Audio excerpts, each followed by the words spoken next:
Hello, YouTube audience. I'd like to discuss, for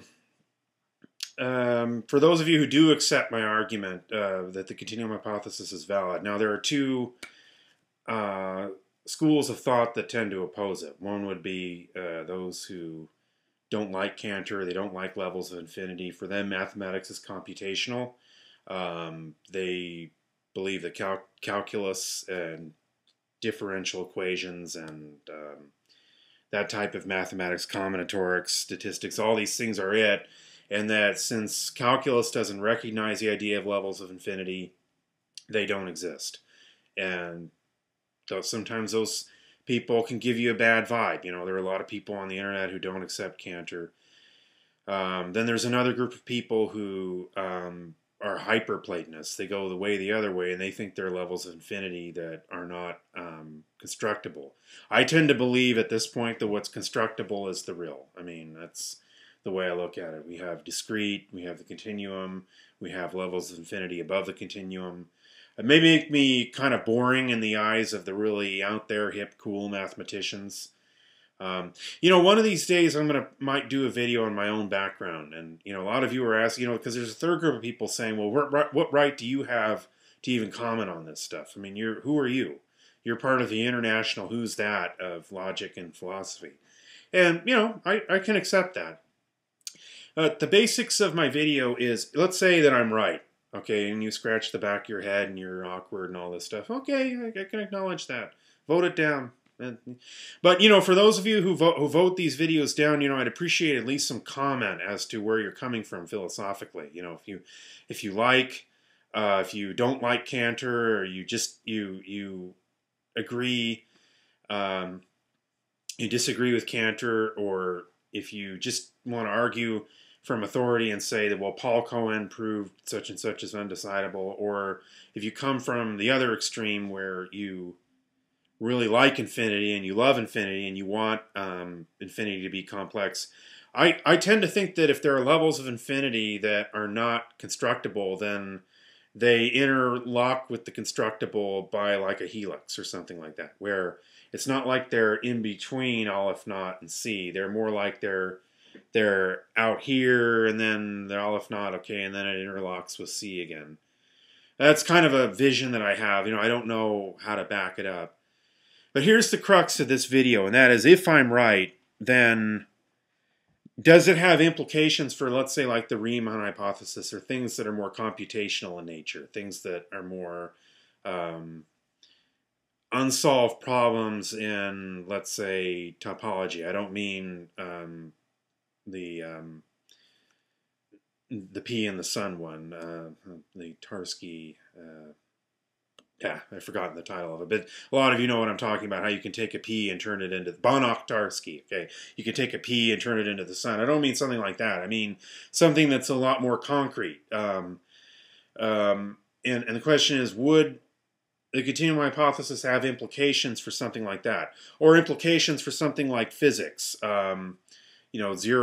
zero-point energy, as they would call it? Does it have implications for these other fields of study? In other words, if it is correct that there are no levels of infinity between Aleph Naught and C, then does that have actual implications for something like physics or computational mathematics? Or if it's right that you cannot multiply 0 by levels of infinity above Aleph Naught, then does that have implications for something like this? This would be in the Riemann hypothesis, where if I have a complex number, well, suddenly, as either the real or the imaginary part of that complex number goes to infinity, I now have a level of infinity above Aleph Naught here and in the denominator.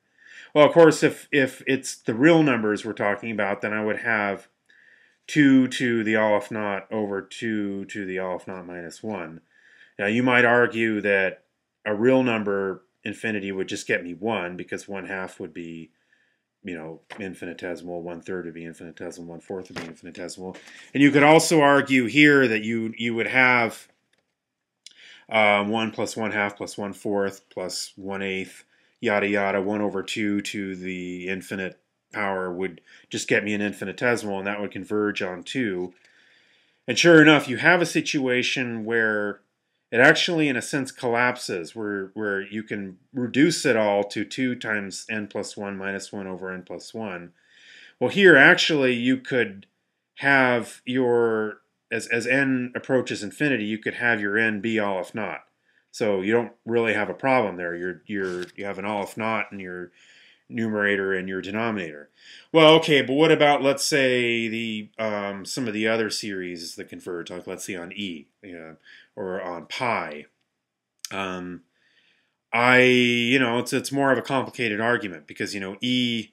First of all, e adds up to a transcendental number where we don't actually know really what e is. We have a series that gets us e, but it isn't, strictly speaking, defined what e is, and except as a transcendental number. In other words, e, we know it's a real number, but it's transcendental. So, in a sense, maybe the exception proves the rule, or maybe there is no implication that the continuum hypothesis has for Riemann or for anything else. I mean, this might just completely be abstract set theory, and to me that's okay, because I think mathematical or philosophical problems that have no practical value to me are okay.